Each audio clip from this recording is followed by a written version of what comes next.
कैसे हैं भारत के खानदानी राजाओं के वारिस। हमारे देश में राजशाही को खत्म हुए एक लंबा वक्त बीत गया है।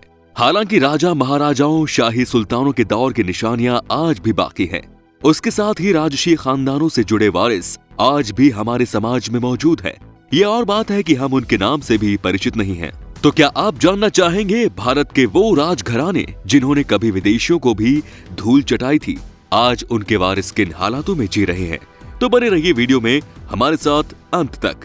आइए मिलते हैं उन लोगों से जिनके पुरखों ने कभी हिंदुस्तान पर राज किया था। मुकर्रम जान। मीर उस्मान अली अपने जमाने के इतने बड़े रईस थे कि इनकी गिनती दुनिया के सबसे बड़े रईसों में होती थी। ये कभी हैदराबाद के निजाम हुआ करते थे। इनकी रईसी के चर्चे पूरी दुनिया में मशहूर थे। मीर उस्मान अली दुनिया के सबसे बड़े रईस हुआ करते थे। इन्होंने भारत सरकार को 5000 किलो सोना दान में दे दिया था।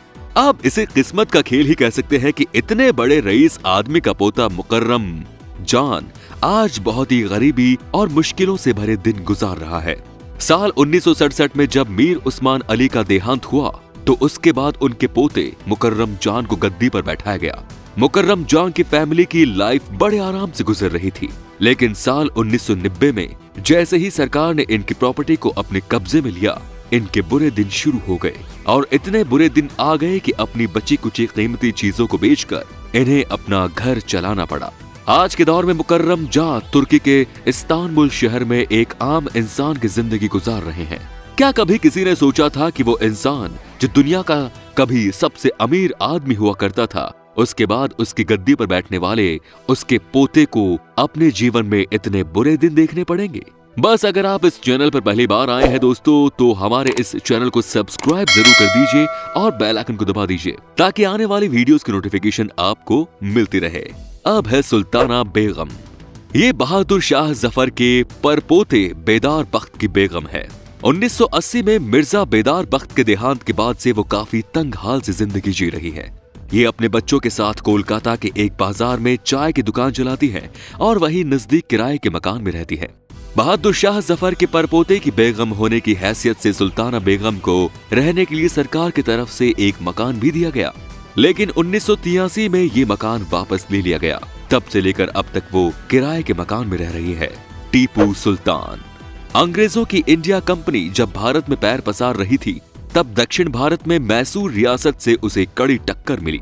उस वक्त मैसूर रियासत के सुल्तान थे टीपू सुल्तान, जिन्होंने उस वक्त अपने युद्ध कौशल और चतुराई से अंग्रेजों को काफी मुश्किल में डाल दिया था। लेकिन आज उनके वंशज गरीबी, गुमनामी के हालातों में जी रहे हैं। टीपू सुल्तान के 12 बेटे थे, जिनमें से केवल 5 का ही जीवित रिकॉर्ड उपलब्ध है। इनमें से 2 बेटे गुलाम मोहम्मद और मुनीर उद्दीन के वारिस बड़ी ही तंग हाल जिंदगी जी रहे हैं। कोई छोटा सा रिक्शा चलाता है तो कोई छोटा मोटा दुकानदार है और कोई मजदूरी करके 2 वक्त की रोटी का जुगाड़ कर रहे हैं। इसे किस्मत का सितम कहिए कि जो पैदा तो हुए थे महलों पर राज करने के लिए, लेकिन आज हकीकत में उनके पास एक ढंग का घर भी नहीं है जिंदगी बसर करने के लिए। अब है राजा बृजराज। 94 साल की उम्र में गरीबी में दिन काटते हुए अपनी अंतिम सांस लेने वाले राजा बृजराज उड़ीसा के राजघराने से ताल्लुक रखते थे। कभी इनके पास इतना बड़ा महल हुआ करता था जिसमें सैकड़ों की संख्या में नौकर चाकर काम किया करते थे। इनके पास 25 से ज्यादा लग्जरी गाड़ियां मौजूद थी, लेकिन आजादी के बाद ये शान और शौकत कम हो गई। राजा बृजराज को उड़ीसा स्टेट से टैक्स के पैसे मिलते थे और इससे इनका घर खर्च चलता था। बाद में सरकार ने ये सारे पैसे बंद करके केवल 130 पाउंड महीने के देना शुरू किए। कुछ समय बाद साल 1975 में उसे भी बंद कर दिया गया।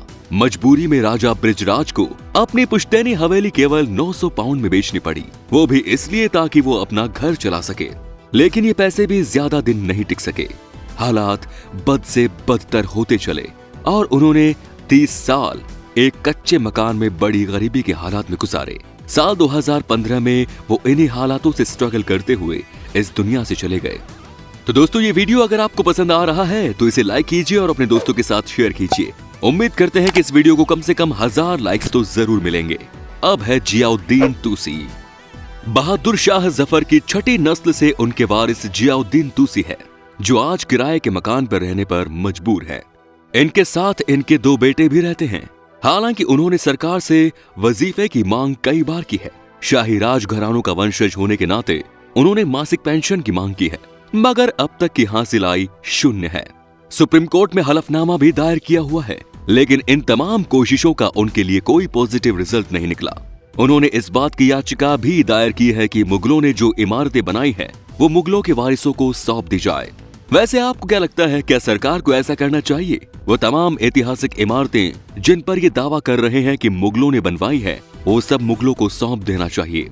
तो दोस्तों, अपने मुंह में सोने की चम्मच लेकर पैदा होने वाले राजघरानों के इन वारिसों के हालात जानकर आपको कैसा लगा? इस पर आपकी राय क्या है? हमें कमेंट बॉक्स में जरूर बताएं। उम्मीद करते हैं कि वीडियो की इन घटनाओं ने आपके दिल को छुआ होगा। बहुत जल्द मिलते हैं नए वीडियो में। जय हिंद, जय भारत, वंदे मातरम।